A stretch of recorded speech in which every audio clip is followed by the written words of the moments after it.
Dr. Vincent Georgie is a marketing scholar, cultural executive, and community leader based here in Windsor.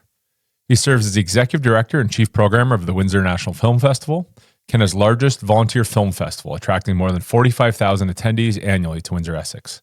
In addition, he is a faculty member at the Odette School of Business at the University of Windsor, a role he has held since 2009. With the university, he has held several senior leadership positions, including Associate Vice President, External, Director of the Historic Armories, and Director of the Odette MBA program. He has served on both the university's Board of Governors and the University Senate. In addition to his two-day jobs, Vincent was appointed by the Lieutenant Governor of the Ontario Board of Ontario Creates, the province's Economic Development Agency for Film, Television, and Digital Media. He also sits on the board for Hot Docs, the nation's top documentary film festival. Vincent is a dear friend of mine and is from Montreal. He holds a PhD in marketing from HEC, an MBA from the University of Windsor, and a Bachelor of Arts from the University of Toronto. His work focuses on arts and culture, marketing, cultural leadership, and consumer behavior. Ladies and gentlemen, introducing to you my dear friend, Dr. Vincent Georgie. Welcome back to Beyond Two Bridges. It's Matthew here, and we are sitting next to Vincent Georgie. Welcome. I'm happy to be here. Thanks for taking the time. And I know that you have worked with Ryan and I with the Chamber, but you have been a community staple for a long time. So who's Vincent? Where are you coming from? Yeah, I mean, what brought me to Windsor the first time actually was to study here. I did my master's here back in 2003. And thankfully, I was recruited. I was at the University of Toronto before and went to a recruiting fair. And I'm like, oh, this master's sounds fantastic. I don't think I knew where Windsor was on the map, what have you. I was originally from Montreal. So I was at U of T, then came over here for my master's, loved Windsor, went back to Montreal for my PhD, and had a fantastic opportunity to come back here to join the marketing faculty at Odette, which I said yes to in about 5 seconons. Who'd you say yes to? Who called you? Alan Conway. Alan Conway. Who's Alan Conway? So, oh my gosh, the tremendous former dean of the Odette School of Business. And we've been lucky to have actually a lot of good deans, including right now, I know Dr. Josiane Marsan was on the show before. Mm-hmm. Excellent. Her and I actually studied together in Montreal. So all good things coming out of Montreal. It's non bias. Alan Conway, former dean of Odette, PhD from Harvard, just an extraordinary leader. And he put a role together for me, and he said, "I want you to come." He said, "I know what you're about. I know what your skill sets are." I remember. I'll never forget him saying, "I need a you." And I'm like, "What does that mean?" So what did you do in your MBA that left that type of impression on the business school for them to go back? We need Vincent Georgie. Yeah, and Alan was actually not the dean at the time. He was Roger Hussey was the dean, so he was actually not even my dean. But what I did during the MBA, was a really solid student, got really great grades, this type of stuff, but very involved in the school, very collaborative, and very just made things happen. I think that's really what it was. And went back to Montreal, and during my studies there, I organized the University of Montreal's first PhD business research conference for students. Oh, and cool. I always, one of my core values as a business person is ambassadorship. You always represent where you come from. You always bring good things to where you've been. So if I'm going to organize that, I'm like, I absolutely have to invite colleagues from the University of Windsor to come down to Montreal and be a part of this conference. And Alan brought him some other people down, and saw what I was up to, really hit it off. And I'll just never forget. He says, we need a you. We need you to come back. And how old were you at this time? 26, I want to say. Crazy. 20, not even 20. Yeah, no, very animal. And Alan, God, the best guy. Also, too, like I'm 5. Alan's like 6'4", and Alan is like the Alan's imposing, Yeah. I mean, anyone in the business, sleek white hair. Yes, and anyone in the business community that remembers him, just phenomenal guy, and a towering figure. And he's saying, you will come. I'm like, do I have a choice? I don't know what this even means. And then lo and behold, this posting went up, and applied for it, and the rest was history. So I know this is more about you, but like my story with Alan Conway was. So for folks that don't know, Vincent and I worked together with the business school. We were on the WIFF board together. Yes. We've maintained good friends along the Long way, time, of course. Of course, yeah. So Alan Conway calls me, and this is actually, you and I were talking about, bringing me back. You basically did the same. You're like, we're going to bring you back to the business school. Yes. You're going to help run the business program with us. Yes. So Alan calls me, and I'm at the LCBO buying a bottle of champagne, and in my pocket is a ring to propose to my wife, Rachel. What a good story. Yeah. So he calls me and says, Ryan, I know that you and Vincent have been talking, and you're going to come back, and we'll see you in a couple weeks. And your first week here, you're going to be going to India. So I'm going to have you go and get shots tomorrow because in 3 weeks, you're going to start here. So you need to be prepared because you're going to India your first week on the job. And I'm like, Alan, I'm literally going to propose to my wife in like this weekend. He's like, that'll be great. She'll enjoy India too if you want to bring her. Needless to say, Rachel didn't come to India, but what a cool experience. So yeah, same sort of deal. Like he sets a path for you, and yeah. I learned a lot from Alan, but one of the things I learned for sure, he was very clear on what he wanted and how he wanted it, and that always involved surrounding himself with the right people to do it. And he had this way of sizing up people in terms of talent of like, I know what Matt Dumouchel can do, and I need a Matt Dumouchel to do that. And we need Ryan Donally to do this over here, and Vincent Georgie to do that. And what was really great outside of that is he was very good at, I've asked you to do this, go do this. You have run into obstacles, just come back to me. Okay, so how does that translate to you? Now that you're a little more seasoned in your career? Yeah, this is sure. 20 years later? Yeah. I've been at University of Windsor almost 20 years, yeah. I was a young hire. So certainly for me, first and foremost, I don't really believe that your personal life and your business life are separate. It's still one person, one body. They're happening at the same time. Right. People that totally divorce them, I don't really know how that works. But you're talking to two other guys that are like, we are all terrible time at doing that. They're happening at the same time. Tell me about work-life balance, Vincent. Yeah. Oh my God, work-life balance. I mean, okay, sorry. We'll get into that after. But I think it always does come down to really seeking out the right people than to build the right culture. Once you've got that, you can sort of do anything. If you don't have the right people, you don't have the same values, trust, respect, hustle.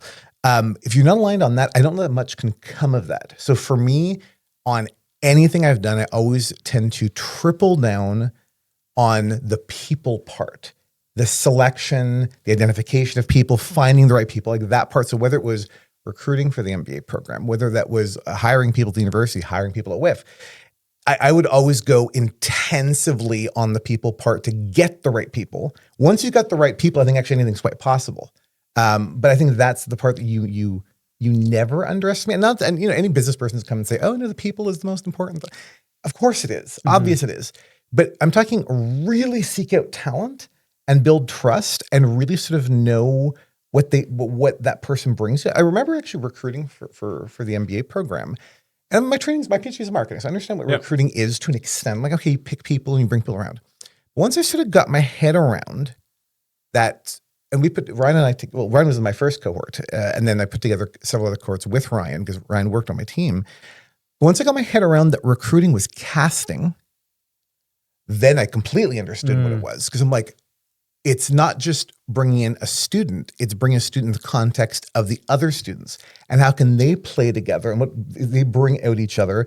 And are they now going to be forever alumni together and connect people? And that was more interesting. And that's how I get genuinely juiced. Just as when I get juiced when I find a really good film for WIFF, I get genuinely juiced when I find a really good MBA candidate. Yeah. Like, oh my God. I just met this person at this coffee shop in Toronto. No. This person called me and said that genuinely, that is like, because you're going hunting because you're casting an ensemble of people as opposed to just open the door and let them walk in. Yeah, I think I remember going back to our first class that we really recruited together. And like, I've got this guy named Jesse Tepperman, and I've got this guy named Akiva Stern, and Vito, and Sarah, and like on and on and on. Lubna and Dane and Anish and what Kevin a crazy, and Alex and what a fun, crazy class that was. But it was the joy of doing it together, and you're searching.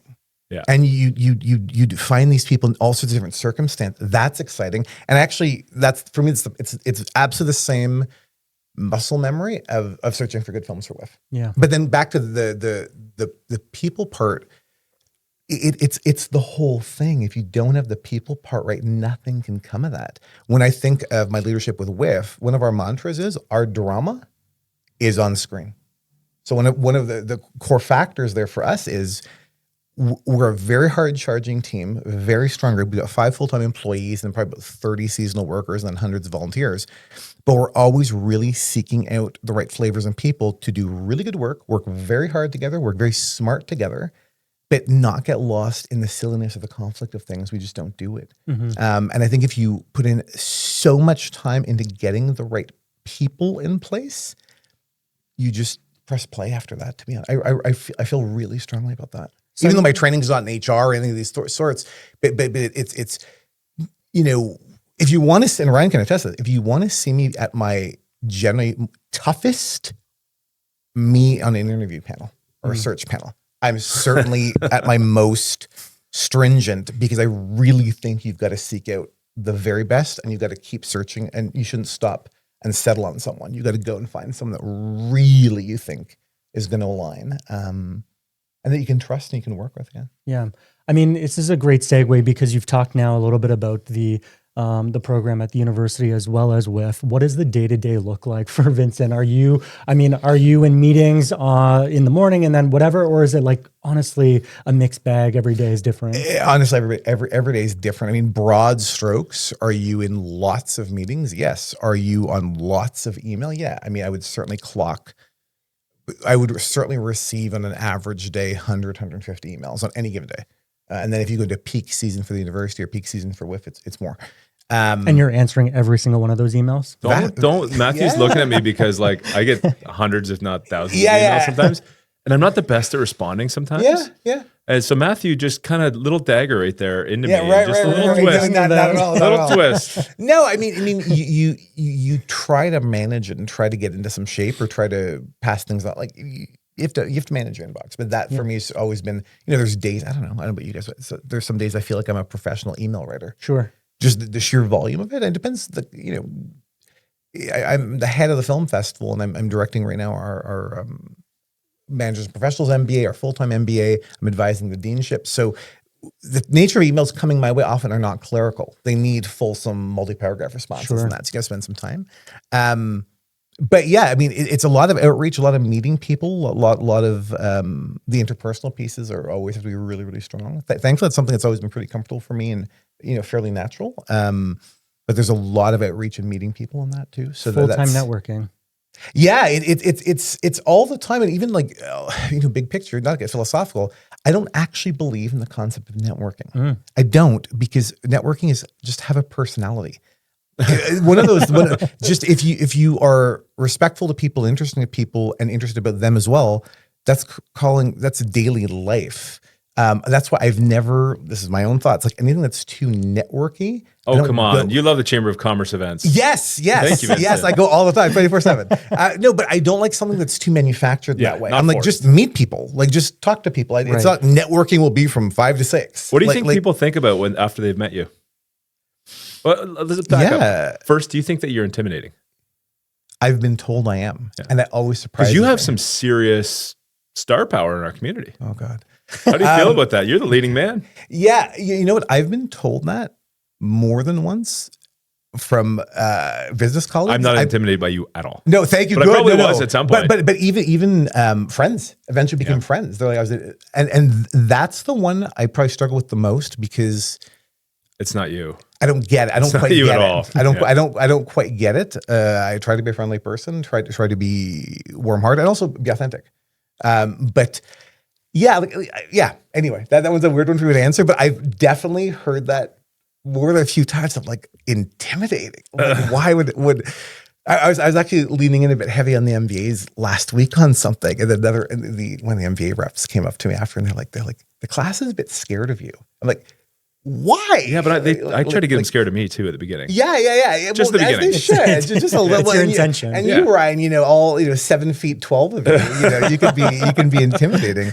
Listen, when people meet me, what would I hope they take away? I would hope they would take away that there was some sort of human connection or some sort of personal. When I talk to someone, I want to talk to you, and I want to maybe even stand closer to you, or I want to put my hand on your shoulder and talk to you, because I hope to connect to people. Because when people say things like, it's not personal, it's business. Quite the opposite. I think business is unbelievably personal. I don't do a lot of business with people I don't trust or I don't like. And I think a lot of people are in that way, that you want to do good work, but you want to surround yourself with people that are aligned, that are respectful, that you're headed towards a common goal. I really do think that you tend to surround yourself. Like I've said this about Ryan many, many, many times, to be honest. Ryan and you and I will work together for the rest of our lives. Yeah. We've known each other 13 years. We've had multiple different roles and dalliances, projects and that together. We will continue to have many, many more. because we'll always seek each other out when our paths can keep crossing. We always come back around together. We do. And that's something business-wise that I do. And I think back to it in terms of the film industry. There are just directors or actors that work a lot together. Yeah. Martin Scorsese always does come back to Robert De Niro. Right. You know what I mean? And those are things that I think of always thinking of different colleagues and that good people that I always want to interweave back and forth in my life. So you're like always like the interweaving part. Yep. It's almost like you're matchmaking. Yeah. Well, I think part of training and marketing is actually matchmaking. You're always trying to match, the right, buyer to the right product or service, or the right consumer to the right buyer, product and service. There's always a sort of a matchmaking piece. So that's why I get excited by meeting good people. And I always think of like, well, how can you bring good people together and work on something together? Right. That excites me. Like Matthew, I mean, you and I knew each other for, I think, a long time at a distance in the community, but didn't get to work together a lot. And in the past, couple of years, we've been on a committee together in the community, and that's been nice being able to work together in that way. And then I look at different, then when this opportunity comes up, I'm like, oh, well, Matthew's involved with that. And then you'll keep finding ways to come back to good people. Exactly. And that I find actually really quite exciting, because then, you go open up your inbox after this, there's a message from someone, you're like, oh, I can reconnect with that person. But again, it always comes down to, are these good people? Are they aligned? Are they trustworthy? Are they hardworking? Do you have shared values and shared vision? And then you keep coming back to people in different ways. Yeah, and I think that we have very similar views insofar as work and life are completely intermixed. And Matthew is too. Yeah. So we all hold different hats. I think we all have multiple hats that we're at any given time. And part of what we do is connect those different networks and groups together. Yeah. Right? Like how do you make sure that someone from the business school could meet someone from the Chamber of Commerce, could meet someone from Windsor Light through WIFF, right? Like I think that's what makes Windsor work in a lot of ways. You know what? I couldn't agree more. It was one of the first observations I had when I joined here as faculty. So this was back, January 2009. All sorts of challenges in the auto sector at that period of time. This type of stuff.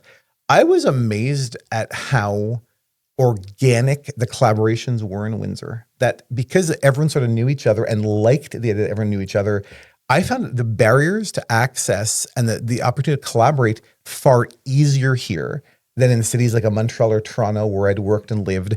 That just there's so many more layers, so much more complexity.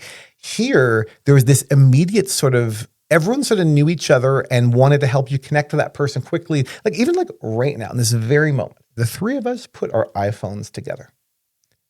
Who could we not get a hold of if we or Samsung? So embarrassing. Okay? But who could you not get together if you had to? Because people tend to know each other and connect, or actually want to connect. That's actually, from a business perspective, that's actually extraordinary. Yeah. When you live in much bigger markets like Montreal or Toronto, there's 50 layers between you and the people you're trying to meet. So a good opportunity sometimes dies on the vine because you'll never quite get the right people together because everyone's so separate. Whereas here, I find it actually tremendous business-wise to quickly, the amount of times I've had an opportunity come up, but the window is short. And the amount of times I've had to reach out to someone at an odd hour when it's a good opportunity. And that's extraordinary that you can do that here. I think it's great. Yeah, I mean, the quote unquote speed dial of our community is very much a tangible thing. Matthew, it genuinely is. That is not nothing. I think it's extraordinary, actually. Tell me about these crazy hours. You said you've reached out to people at crazy hours. So being an MBA student underneath you, yes, there was multiple opportunities where it's like, first 10 people to respond back to me get the opportunity to do this. Yeah. And it's 2:00 in the morning. Yeah. You want to keep people on their toes, and you want to get people engaged, and you want to get people also too. Many different career opportunities I have had on many different fronts have often come down to early bird gets the worm. Do not underestimate sometimes when a good opportunity, you don't control when good opportunities show up, but sometimes when they show up in a last minute this or an opportunity here, but it's timely or this or that. And that's a really phenomenal thing. So I think that sort of, how do you keep your schedule flexible enough to do that then? I think how do you keep your flexible enough to do it? I think by always being in the game. You've always got to be alert to it, always be alive to what's coming up next, being able to delegate and move nimbly. That's something I try as much as possible. Anything I get involved in is try to keep a certain agility and nimbleness to things, to not be so pre-planned and so boxed in and, well, we're already booked for the next 2.5 years on that. No. For a really good opportunity, something's coming up, you want to go for that if it's a really good opportunity. Just like this morning, we scheduled this literally about half hour ago that you're here. There you go. Exactly. You saw me, driving down the EC row and you flagged me. Vincent, come on. I saw you at one of the Starbucks. But you want to keep some level of movement to things and agility, because it becomes very easy to be like, we need more time. We can't. It's impossible. Yes. There's always the excuses. There'll never be a lack of excuses. But something I always loved with WIFF, with our board and staff, some ridiculous opportunity would come up for something, and right away you're like, oh my gosh, how would you even do that? We never have the time to, but whatever. And then lo and behold, someone would say, but if we were to do it, and then what that means is for the rest of the night, everyone pours a pot of coffee and you work on the thing and do the thing the next day.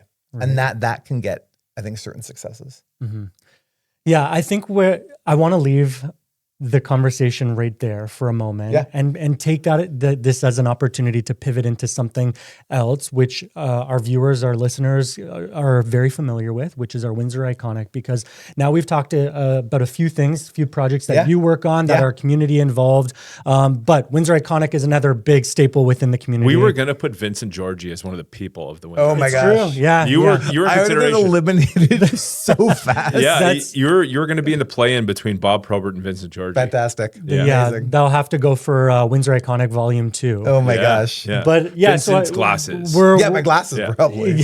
Just the glasses. Just the glasses. We're at a point now where you, Vincent, are going to help us kind of round out the second round, if I'm not mistaken. Third this round? gets us to the Elite Eight. Right, the Elite last Eight. eight. Wild. So we're going to ask you some tough, challenging questions, but we will definitely do it all together in lightheartedness. And this is kind of where we have to remind people that this is all in fun, and hopefully no one gets hurt. But here we are. Need a little justification for your pick too. Okay. Fair enough. So Ryan, if you want to kick us off with the first one. In the people division, in the top left corner there, we've got the championship tough guy, Bob Probert. Yep. He was a hockey player, Matthew. Oh, right. Love hockey. Yeah. Actually, wait, before you go. Okay. So I went to penalty box this weekend and I saw a big poster of Bob Probert. So now I know what he looks like. There you go. Yeah. People used to tell me when I had long hair, when I was in my early 20s, kind of Bob Probert-y looking guy. I can see that. Yeah. I can see that, yeah. Okay, so people, we've got Bob Probert versus the iconic feather hat guy. I'm a downtown guy, so I got to go with feather hat guy. Feather hat guy? Yeah. Through. Yeah, absolutely. You are a downtown guy. We'll talk more about that with WIFF. Yep. All right, we're gonna kick it up over onto the other side of the board, taking us into the bars and entertainment section. Yeah. So we have our two down as Victoria Tavern. Yep.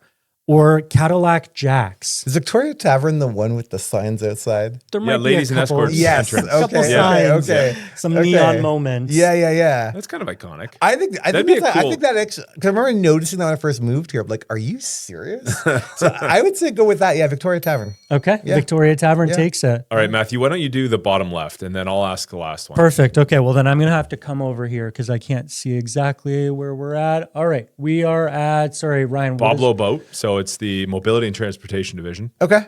Verse EC Row Expressway. Knowing that you showed a movie at WIFF about the Bob Lowe boats. I learned about the boats. That. I like that story. EC Row Expressway, Bob Lowe Boat to get to the final eight. The Elite Eight. Again, when I first moved here, I could not believe Windsor had its own highway. I'm like, this is pure luxury. I got to go with EC Row. Whoa. Okay. Because you know what? So I've been here almost 20 years.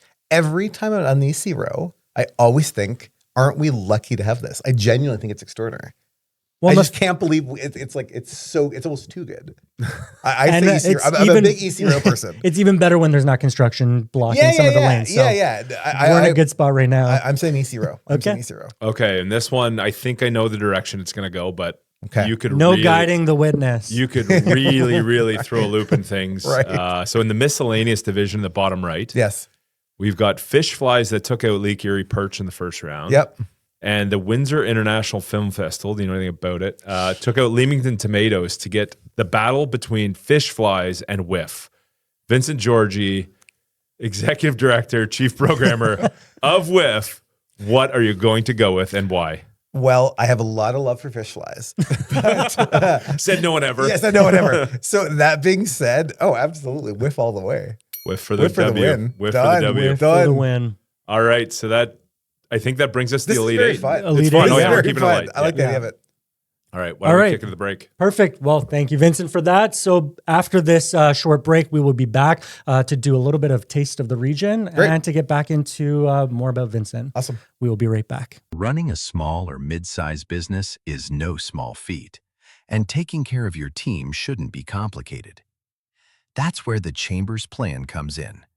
It's Canada's #1 group benefits plan, trusted by over 32,000 businesses nationwide to provide stable, predictable coverage year after year. With guaranteed coverage for companies as small as one and no medical exams, the Chamber's Plan offers pooled benefits, ensuring nominal annual renewal rate increases. It's built to support growing businesses right here in Windsor-Essex. Plus, employees get access to 24/7 support, and employers get free HR, legal, and financial expertise through business assistance services, helping you protect your people and your business. So if you're ready to give your employees benefits they can count on, reach out to the membership team at the Windsor-Essex Chamber of Commerce to get started today. Because the Chamber's Plan isn't just coverage, it's benefits made simple, stable, and smart. Welcome back to Beyond Two Bridges. We are here with Vincent. And on this part of the segment, just before we do our Taste of the Region, I want to pass it over to Ryan. Yeah, a quick recap on the Windsor-Essex Iconic. We've had a number of great votes, few upsets here and there. Can't believe WIFF made it over fish flies, but whatever. So just a quick recap. In the food division, we've got Windsor Pizza. In the people division, we just got the vote from Vincent for Feather Hat Guy to go through. So it's Windsor Pizza versus Feather Hat Guy. In the mobility and transportation division, the luxury of EC Row Expressway beat out Boblo Boat against Jackson Park. In the bars and entertainment, I'm still surprised the Windsor Ballet didn't make it through, but we've now moved to the Victoria Tavern against local wineries from the drinks division. In the products division, we've got the minivan, no surprise there. I think that's number one. 1B, maybe Windsor Pizza, and minivan is the projected final. And then actually this will be one heck of a battle. In the miscellaneous division, WIFF is now up against the minivan. So Taking it over. you think WIFF is going to take out the minivan? Totally. Employed thousands of people for millions of years in Windsor-Essex? Listen. we can cohabitate harmoniously. Well, we got to get a good guess. I know who the next guest is. I can see that person going with WIFF. Amazing. All right, Matthew, Amazing. over to you. It's it's going to be great battles. And again, Vincent, thanks for playing along with us. Of course. All right, let's pivot into one of our favorite segments on the podcast, which is our Taste of the Region, an opportunity for our guests and us, of course, to taste a local product. Yeah. Today, of course, making it make sense with the WIFF spin on it, we have our friends from What's Popping Popcorn. What's popping? Weird. What are the odds? I So love Krista What's and Poppin'. Jeff Gamble, Yeah. owners of What's Popping. I know that you are very familiar. We have a couple of other bowls too. So Ryan, we'll get our own bowls I this can't time. use this. You can definitely use that. We'll just dump the rest of the bag in My there. kids eat popcorn every single night. Really? Like it's probably horrible for them. constant. Just obsessed with popcorn. Large bag split in half. Sorry. Yeah. No. I digress. just wanted to, again, this is Excellent. movie butter popcorn. First off, popcorn as a food item is probably Yummy. its own category, right? We all enjoy popcorn. Oh, Yeah, I mean, absolutely. popcorn and like I guess beer nuts would be like just little snacky things. I Yeah. guess I don't know what category it's in. Snacky things. Snacky things. Amazing. I think I That's nailed the that. category. Snacky things. Yeah. That's the sound. Are bite. you straight up like what's your favorite popcorn? Like straight up movie theater with like butter, or do you like caramel corn, like white cheddar? You go on interesting flavors. I'm white cheddar, classic, not so much caramel corn, a dill pickle flavor. I really, Bingo. I really enjoy something like that. What's Poppin' is delicious. We actually have several of our guests at festival, some of the film journalists actually that come in from Toronto, that like will have like bags of this in their hotel room for them because we know it's like their absolute favorite. They're like, for them, Windsor's known for the popcorn. I'm like, Right. I love Really? it. Like, yeah. They're like, it's their thing. Yeah. I mean, one thing that I just want to mention with What's Popping is that they also do fundraising now for schools and community programming. So again, What's Popping, fantastic. How do they feel? How do you think they feel? I'm interrupting you for sure. It's all good. When you said What's Popping, I'm pretty sure I said with an apostrophe. I think you're dropping a G. So embarrassing on me. You're trying to formalize What's Popping. That's right. Yeah. Listen, with my analytical, we're gonna change the name of the podcast to What's Popping. There you go. With Matthew. There you go. There you go. All right, we screwed around enough. Well, there's popcorn there. Please help yourself as we continue our conversation. Yeah, great. Go for it. We could do the ASMR thing and the crunchy. Listen, thing. I'm sure our listeners heard us chew enough popcorn to pick it up. I don't understand the appeal of ASMR. You and me I don't both. get it. If people like it, go with God. What product were we eating the one time on here? All of the products at this point? No, but one of them we literally just did like the whole AMS. It was, I think it was the very first one, and it was when Mayor McDonald was with us. I'm drawing a blank, but yeah, we literally something were was like, crunchy. Yeah, it was odd. Hey, Matthew loves hearing people chew. Do no, I don't. Okay, it's the opposite. Yeah. It's very much the opposite. I can't stand it. I sometimes get annoyed at myself chewing food. Yeah. So do you chew softer? Do you just like slowly? I do. You like kind of gum it down? I kind of like fully like make fun of myself, or I tell myself to stop. You like put your tongue between your teeth and I do like gum it something. down. Yeah. And just wait till it melts. I like chew really hard aggressively because I'm so annoyed with myself. I'll have to introduce you to my dad one time. My dad is a wonderful man, but one of the things, he could chew soup. It does not matter what he is having. There is an active crunch. Yeah. It could be air. It's happening. It's happening. Yeah. It's a moment. It's not my favorite. It's a moment. Do you and your brother and your sister give him a hard time about it? Yes, we do. Yeah, absolutely. Because I've been around a couple dinner tables with you. You guys are hard on each other. Yeah. We jump in. Oh my goodness. We absolutely jump in. Tell me about the Georgie family dynamic. Yeah. So, my gosh, I have an older sister, Natalie, who moved from the GTA to the community here during the pandemic. So happy that her and her family are here. And then I've got a younger brother, Trevor, that many people will know. He's with president and GM of the St. John Sea Dogs, and a Windsor graduate as well. And then my parents also moved here during the pandemic. So it's been great. I went from moving here with no family here to almost all my families here, which is really, really nice. Our family dynamic, endless support. We're a unit. We're definitely very united, very, very, very close. We back each other 100%. So that thing shows up in a lot of ways, for sure. We have a lot of fun. There's a lot of laughing, for sure.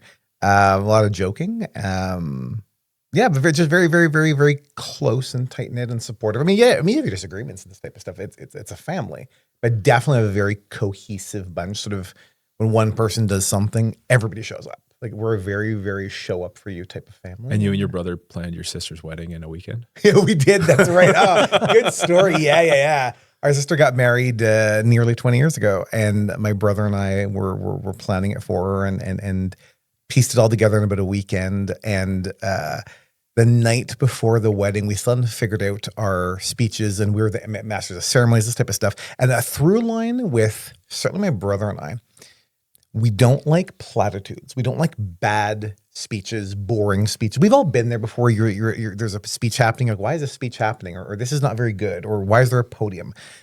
So we're always trying to one up. How do you make a conversation interesting? And how do you say things that are interesting, captivate an audience as opposed to just talking? Because you're just going to talk. Like the amount of times I've been invited for things, I'm like, I don't think I can make that good. So you don't need me at a podium. Just cut that. Like it's not going to be interesting. So anyway, long story short, we're like, how do we pay tribute to my sister and at that point our future brother-in-law? And we wanted to give them a speech, but what we ended up doing is we gave them a speech at the wedding dressed up as them. So we stepped out of our tuxedos during the dinner and left and came back. We had friends go to Value Village the morning of the wedding and find an extra tuxedo and a kilt, because my brother-in-law was in a kilt. He found some sort of carpet or whatever, and an extra wedding dress. And my brother threw on the suit that looked like my brother-in-law, and I threw on a wedding dress. Oh, goodness. And my brother and I walked into their wedding, and we had their wedding song play again. And we walk in. It was great. It was hilarious. And then we went up to the podium, whatever, and actually gave our speeches pretending to be them. It was great. Oh, goodness. We had a lot of fun with that. A lot of we're never against the costumes and props and this type of stuff. But it was a really, really good one. But I think the true underlying piece with our family, I think, is just closeness and sort of cohesion. So if people are having success, everyone's joining on success. If people are having a challenge, well, there's 5-6 other people here at the table willing to work with you to get over that. So, and I'm sure that's how you handle your business as well. Like when you're working with teams. Very much, it's the same ways of working and skill sets, and sort of if you're together and you have success together and you're cohesive, and then when there's challenge, well, you've taken us all on. So we're all going through that challenge together. And that's how you really get through things. That's why those values, that way of being is not particularly separate. And those are the types of things too, when I'm hiring someone or I'm recruiting a student as an example, those are the things I don't know that we can totally teach. You've got to have a little bit of that already there. We can, when I think of, recruiting for the MBA program, we can teach you some finance and some accounting and some HR and some marketing. We'll figure that out after. But some of those principles and your way of working and your core personality. I can't teach someone to have a personality. Right. I can't teach someone to work hard. I can't teach someone to respect other people. I can try, but you have to cajole it. But we've already got those things. You can figure out the rest after. Mm-hmm. When I think of WIFF internally, we had this cute name amongst ourselves. We always called ourselves WIFF Mafia. Okay. And the reason and Ryan knows that to be true. Ryan was on our board for years. We have this there's always a cohesion of, if you take one of us on, you're taking all of us on.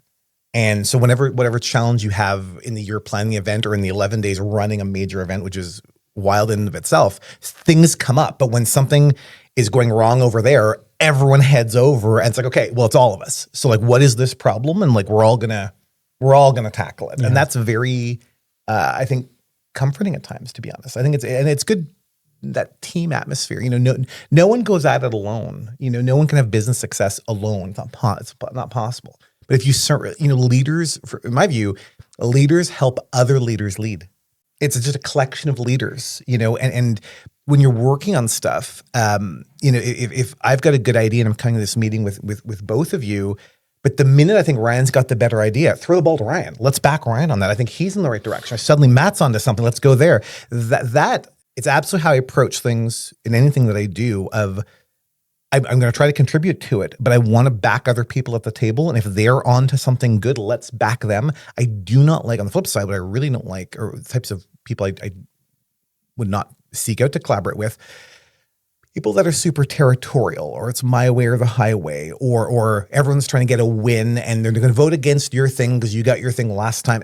Who cares? Just best idea wins, and be excited by having people around you that might possibly be more talented than you, that might possibly actually have better ideas than you. Because if you're all wearing the same color jersey, that's just thrilling. Do you know what I mean? That's actually quite exciting. But I think also what you have to have with that, you have to have self-confidence. If you're confident in yourself and your skills and your capacity, you are not intimidated by other talented people at all.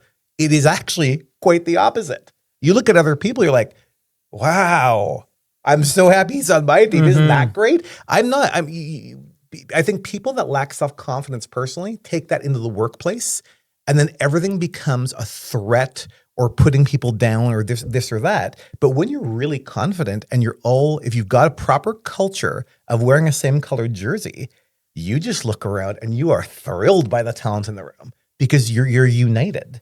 And who really remembers how that final decision went down and who did what where? It's you did it together and you had success. Does it really matter? I mean, shout out to Ryan's, past, who actually put the puck in the net versus everything that went on. I never put the puck in the net.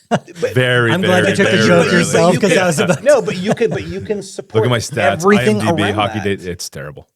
I agreed. But yeah. That's the joy of it. But that also, genuinely, it's also, I look for it. I want people that are actually self-confident, that are not threatened by their talent, or that want to make someone look bad in the workplace. That type of stuff is for people that lack self-confidence. They'll probably never be happy in their lives. Seek out people that are confident, bring them on your team, and then just go and win.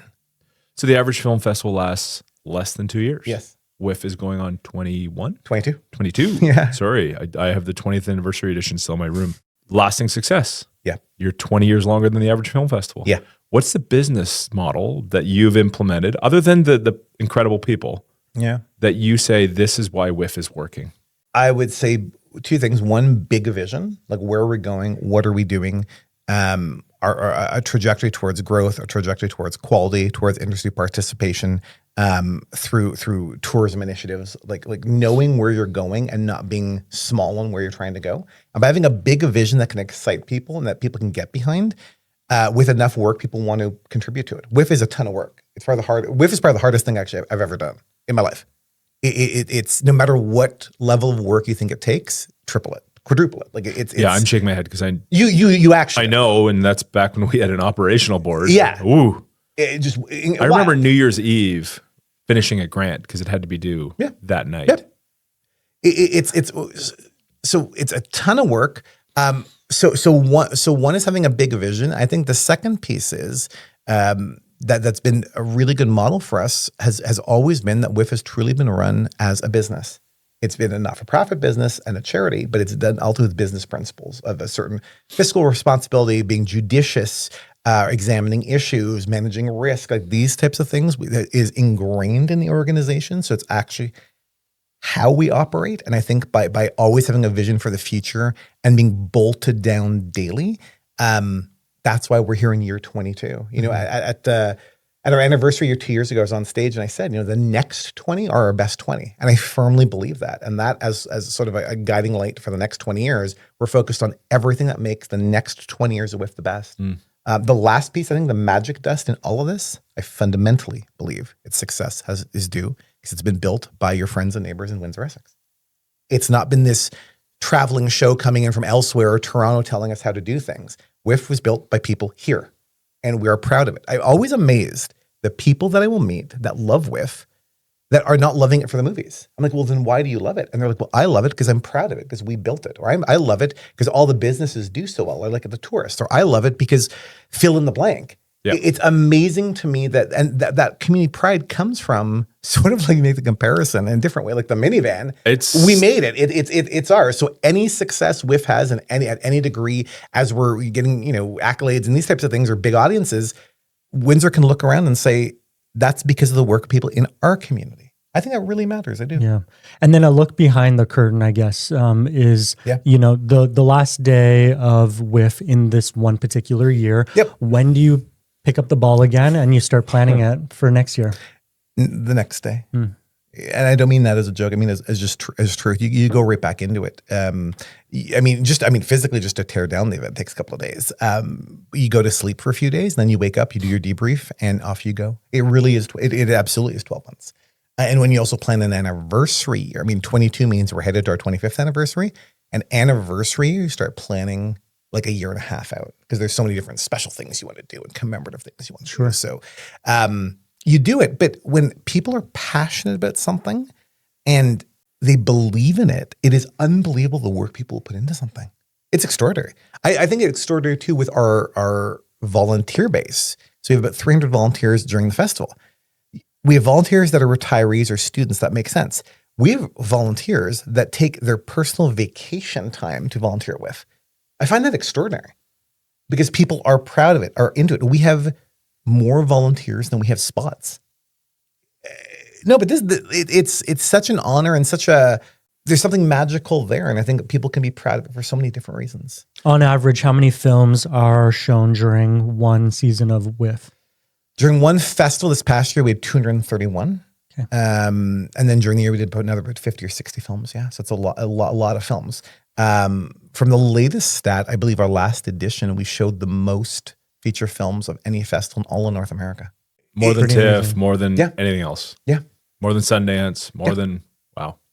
And the number one French language films. Yeah, for sure. We actually show the largest amount of Francophone films in all of Canada, including Quebec. Yeah, absolutely. And that's also another thing that I think is I have such respect for in Windsor is the whole idea of, don't underestimate us. I think by nature, we've all been in those rooms before in other cities. You're in Toronto or in Ottawa, where people are like, oh, Windsor, right? Which I say, whatever, like perfect. I always think, please underestimate us. By all means, please assume we're not here to win.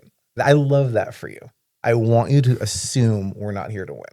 And this community always blows people out of the water because people make the mistake of underestimating us. And the one thing across sectors, across the business community in Windsor-Essex, I've always noticed is so much of it comes from this extra drive, I think, comes from being told we don't have this, we don't have that, we're less of this. We get a little chip on our shoulders. Yeah, but I think with that, so if you have a chip on your shoulder, lean into it. Lean into it. And that's certainly been my experience with WIFF over the years, because the dynamics have completely changed and these relations have completely changed. But that comes from by all means. Gone from the little engine that could to like a serious prominence in the film festival circuit in North America. Yep. Serious prominence. Yeah, I mean, the good fortune 2 months from now, I was invited to the Cannes Film Festival. That's fantastic. That's a good moment for us. Those are moments. Yeah. And the festival is not all that WIFF does, right? You have other programming throughout the year. For sure. We do year-round programming at the Capitol Theatre, which we love doing. We do a lot of we also do a lot of private events, private screenings, school groups, corporate, like that type of stuff as well. We also do a really popular event in the summer called WIFF Into the Stars, which came out of the pandemic. Mm-hmm. We're like, let's try doing a drive-in, which we had a lot of fun doing. That was one of those we were never planning on doing. But when given lemons make lemonade, we're like, well, why don't we try out a drive-in? And we had such fun with that. They wanted to still keep an outdoor program year-round, or not year-round, but through the years. So we have that great outdoor event coming up in June, and we're proud. And again, we have an industry conference and all these types of things, and we get invited other places. We get invited onto.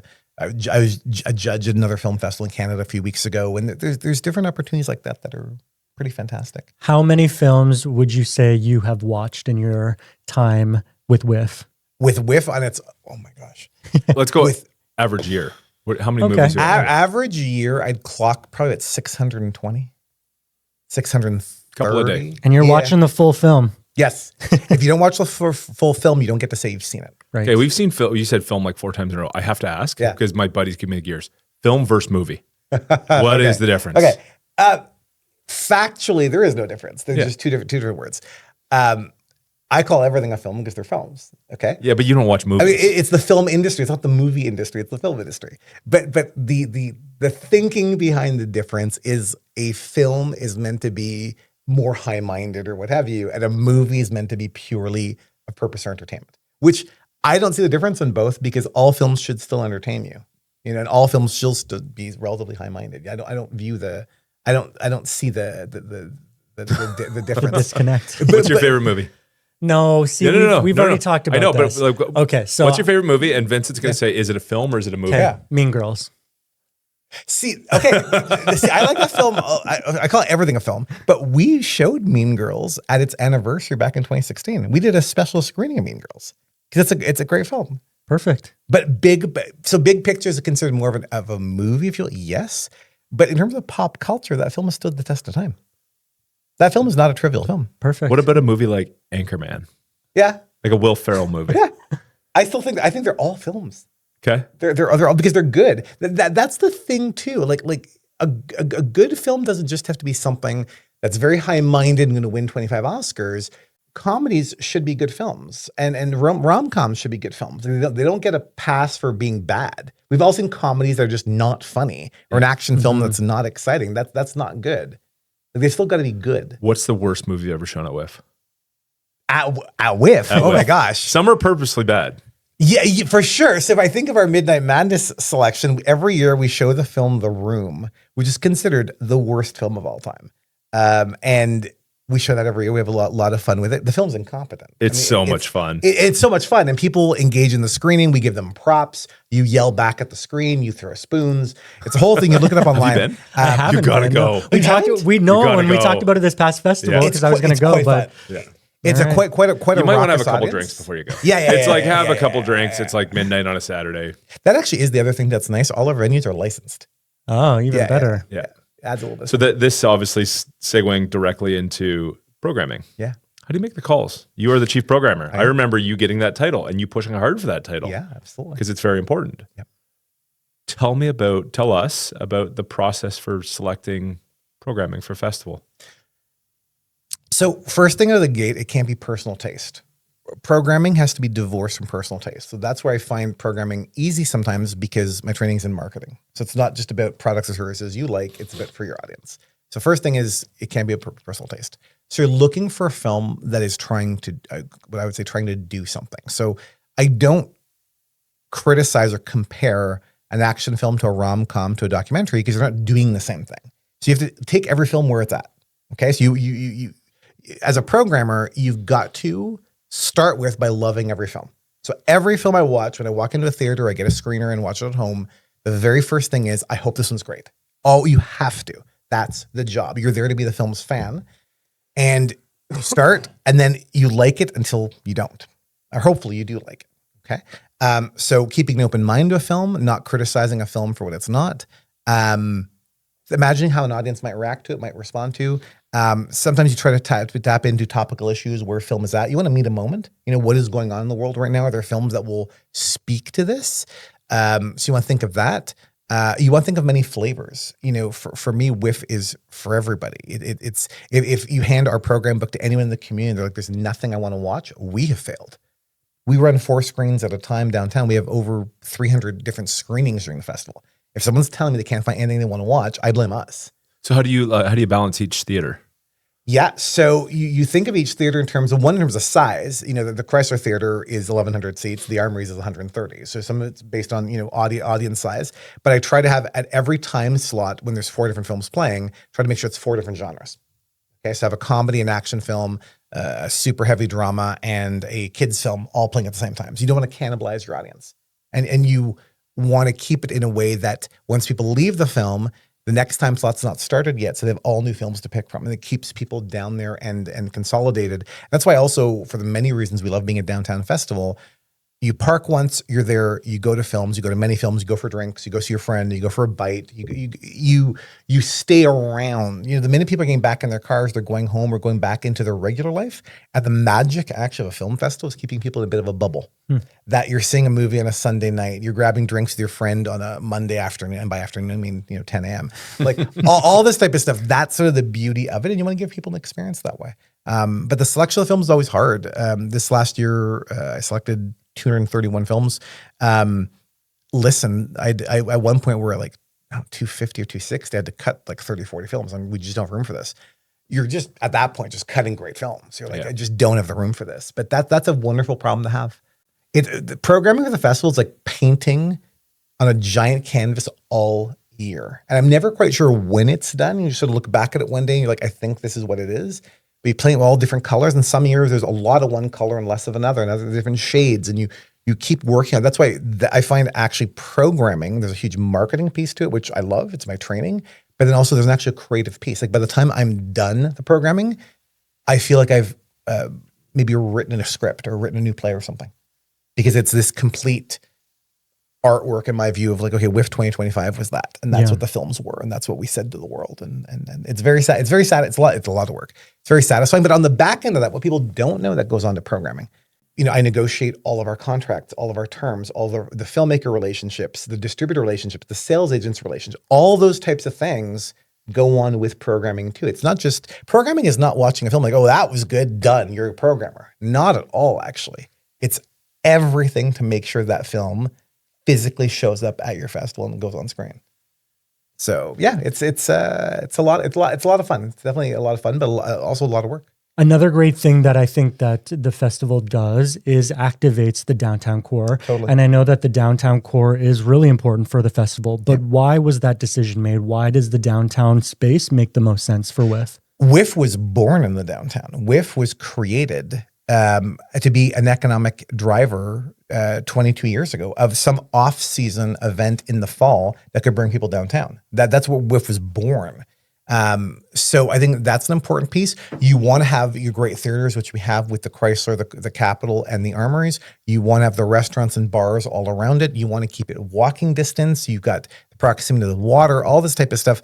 All that type of stuff makes it a really great ambiance as well. I absolutely think it's our duty to be economically impactful. You want to positively impact the businesses, the hotels, the restaurants, on and on and on. That's part of what we do. You also want to create a buzz and have people taking over a downtown and you know, running around all day and all night, going to see films and grabbing drinks and saying hi to their friends and neighbors in the lineup. That's how you create an atmosphere. And when you're in the live event business, you're about atmosphere, you're about experiences, and you can't really have that, you know, if the venues are a 20-minute drive between each other, or there's no real food and drink or hospitality around things. It just doesn't work. We like that, and we like the idea that when WIFF does well, everybody does well, because WIFF is the result of the work of people in Windsor-Essex. So when I hear, from one of the shawarma guys that they're like, you pay my rent for 4 months, I'm like, great, fantastic. I hope everyone buys shawarma from you. Go. Or the hotels are all booked up. I think we want their cash registers ringing, because the big part of WIFF too is the downtown piece and the tourism piece. We are bringing in tourists. WIFF started as a local festival, but it's emerged into actually a national festival that now happens to be here. So we're bringing our tourists from across the country, and let alone certainly the United States as well.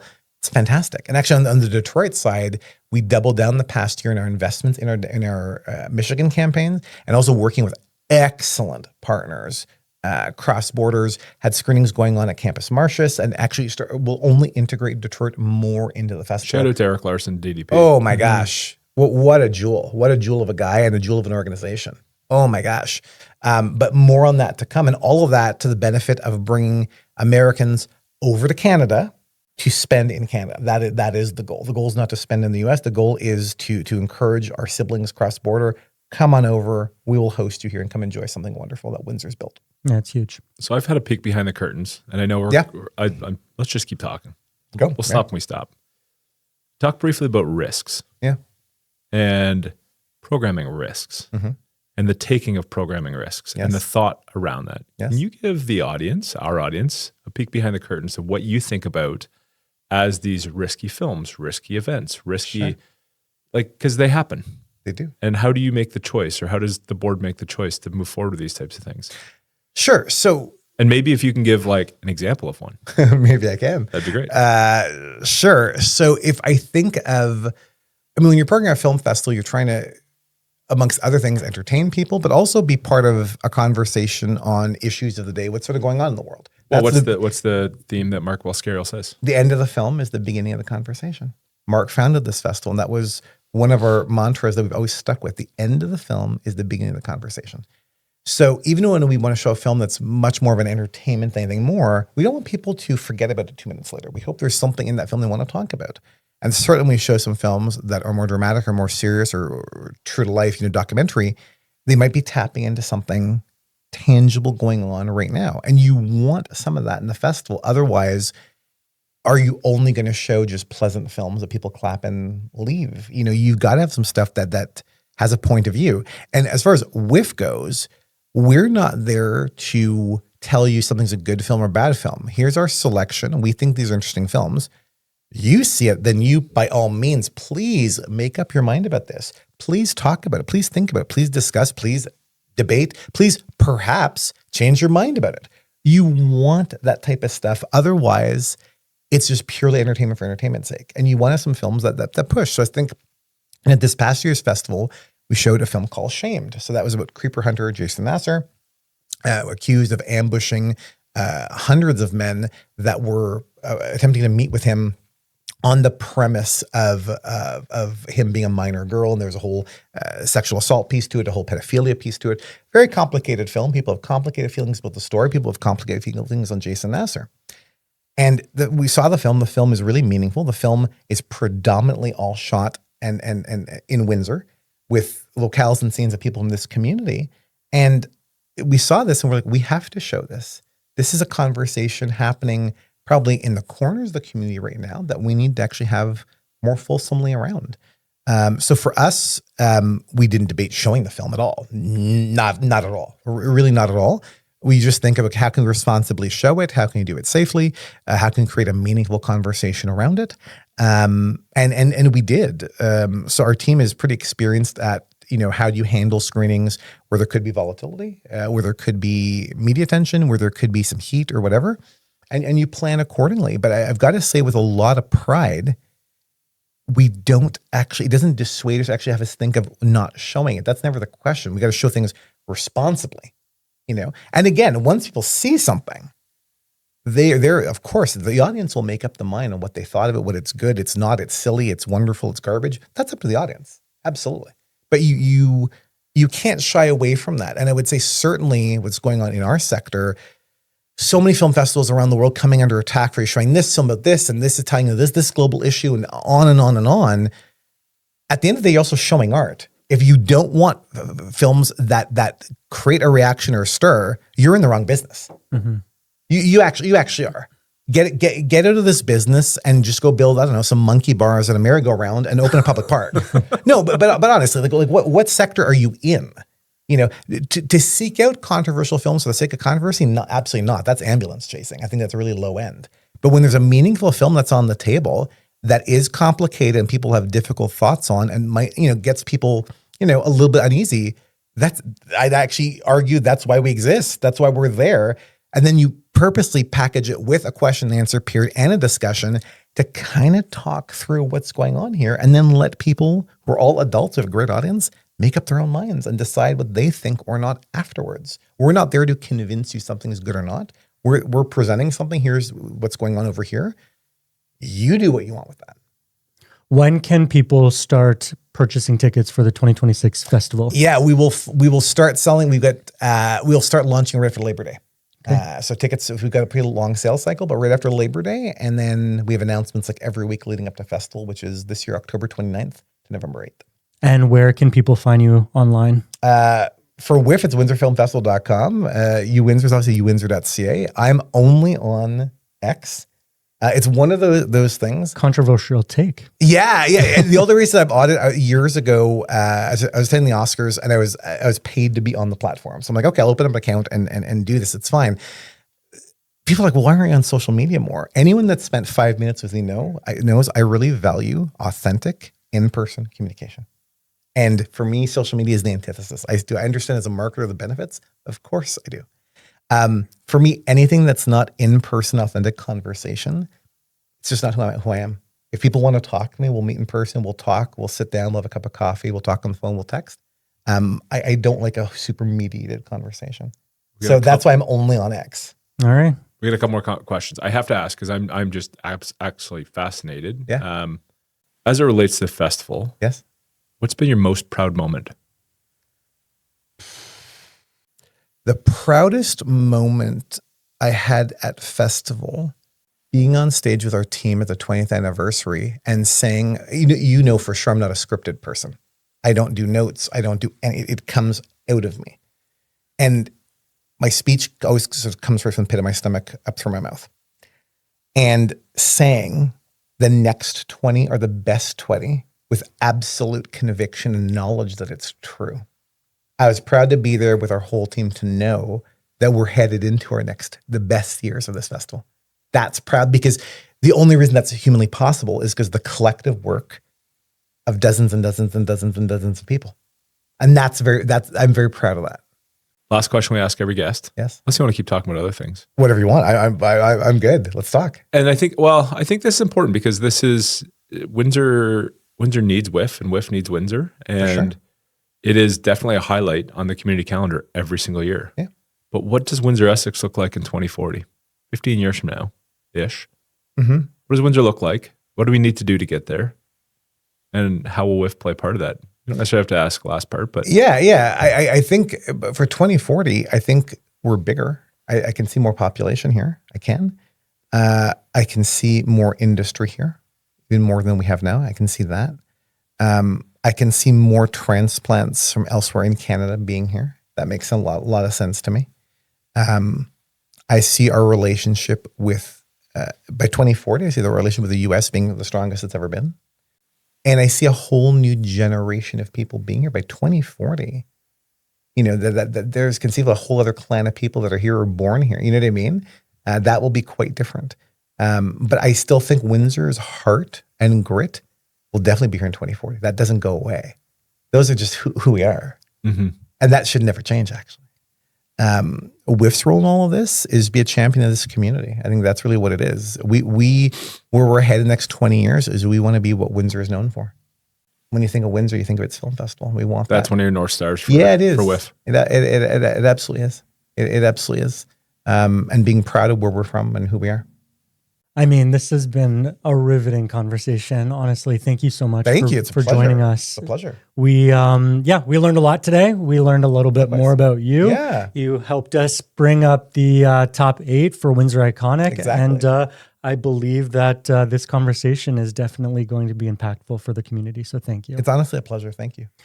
So that is the end of today's episode, where we bridge together education, community championship, as well as a small festival that has turned into an international legend. Yeah. So all into business, of course. So Vincent, again, thank you on behalf of Ryan and I. Pleasure.